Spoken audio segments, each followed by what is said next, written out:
Hey, how are you doing today? Alex Perry from Character Strength here, and the topic for today's video is, does Olympic weightlifting have a drugs crisis? And I bring this up because in 2015 there were 25 separate lifters from loads of different countries, all sanctioned for drugs-related offences, specifically steroid use or growth hormone use to improve their performance. So what I'm going to do is, I've got a list that I'm going to grab from down here.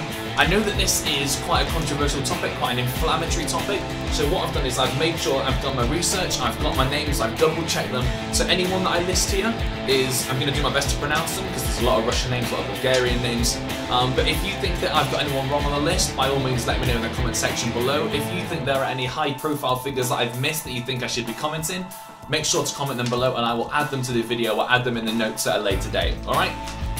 So basically, I thought this might be a good video to do because sort of in the news over the last month or so has been that the entire Bulgarian team has been banned from the Rio Olympic Games, completely banned, so they weren't allowed to qualify and they are not allowed to compete, which is an absolutely huge decision.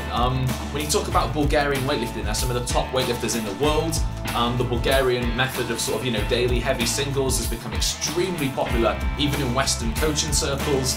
So this is a massive, massive move to happen to the Bulgarian team.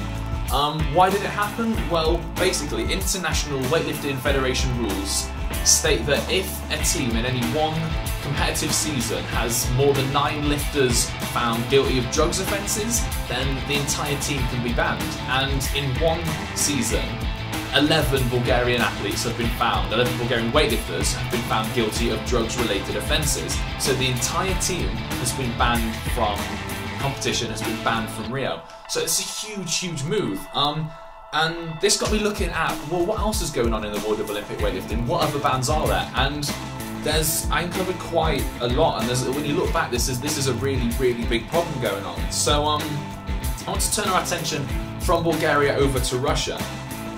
World champion, let's see what we got for Alexei Lovchev. Again, forgive pronunciation on these, I'm just going to do my best.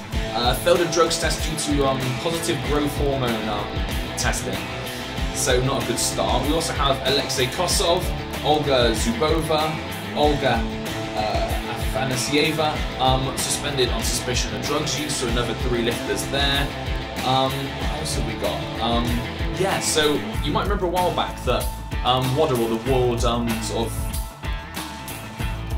World Anti-Doping Agency, that was the one. They found, if you remember a little while back, they were looking at athletics and they found massive evidence of widespread, wide-scale, state-sponsored doping of the Russian athletics team. So Russia already has quite a bad case history of state-sponsored doping, dating back decades and decades and decades, and continuing to this day.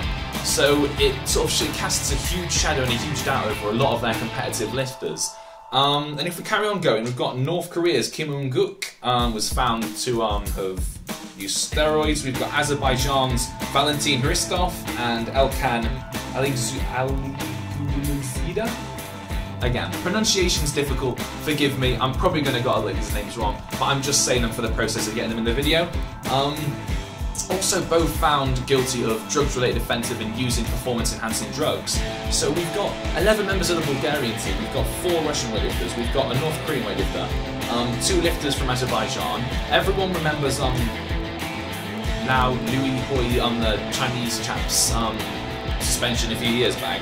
There's been a lot of high-profile suspensions in the sport, and the reality is that the anti-doping agency and the anti-doping policies that we have in place today are hopelessly behind the reality. So I pulled up the figures, I thought I'd have a bit of a look, and the World Anti-Doping Agency, for 2014, I've gone back a little bit, collected 8,806 samples from Olympic weightlifters, of which 169 were positive, so that's 1.9%, which itself is higher than a lot of other competitive sports.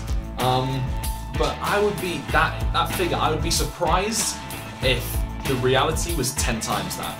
It's a conservative estimate, okay? When you look at the competitive nature of China, with the competitive nature of Russia, of Bulgaria, of North Korea, of a lot of these countries that are trying to make a name for themselves, that rate national pride extremely highly, that have state centralised systems of talent identification and state-sponsored systems of training, they want to perform at the highest level, and we already know they have a very slash and burn attitude to getting talent on, and if you don't keep up with their training program, you're ditched at the wayside.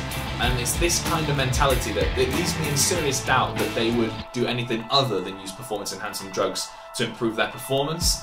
Especially when you compare, we know we have some extremely hard-working athletes in Britain, in the USA, and the differences in their performance are profound. Now, I know there's a lot of socioeconomic things to take into consideration, and there's some great articles on this, and I'll probably put together a video later, but if you just look at the raw differences in strength and size, in fat-free mass index between some Western lifters and between, say, some Russian or some Chinese lifters, the effects are profound, and it really does, it highlights just the differences in the two sort of, I don't know, just the different parts of the world and what's going on in relation to drugs.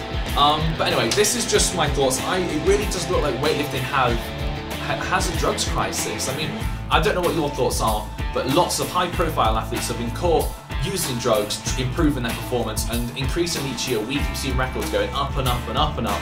So is this problem only going to get worse? What are your thoughts? What do you think?